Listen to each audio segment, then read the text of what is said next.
In today's video, I'm going to teach you how to convert a PNG into a shape layer in After Effects. If you've ever needed a clean, scalable version of a PNG for animation or styling, turning it into a shape layer is a powerful approach. Shape layers let you scale without losing quality and give you access to strokes, fills, and precise path animation. Here's how to do it smoothly and confidently. Start by bringing your PNG into your composition. Make sure the image is already in your project panel, then place it in the active comp so you can see it in the timeline. If you already have it in the comp, you're good to go. The key is that the PNG sits on its own layer and is visible against the background so the edges are easy to identify. Next, click to select the PNG layer in the timeline. This tells After Effects exactly which layer you want to process in the next step. You should see it highlighted so you know it's targeted. Now head to the top menu and choose Layer, then Auto Trace.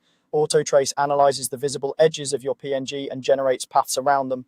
In the Auto Trace dialog, focus on the threshold and related detection controls. These settings determine how tightly the trace hugs the edges. If your PNG has a transparent background, tracing the alpha channel generally works best. For logos or icons with strong contrast, you can also try tracing luminance. Use the preview option to see the outline before you commit and adjust the tolerance so the trace captures the shapes you want without piling on unnecessary points. Too high and the result can get lumpy, too low and you might miss fine details. When it looks clean, apply the trace. After tracing, you'll see mask paths created on your PNG layer. These appear as colored outlines in the composition panel and as mask entries in the timeline. Each mask represents a closed path describing an edge or region from your image. This is your vector foundation. With the layer still selected, right-click it and choose Create, then Create Shapes from Vector Layer. After Effects will generate a new shape layer above the original, converting those mask paths into shape groups.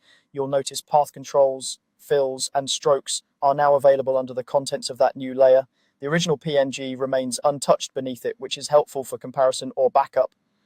At this point, you've successfully transformed your PNG into editable vector shapes ready for crisp scaling, path animation, and styling, exactly what you need for professional, flexible motion graphics.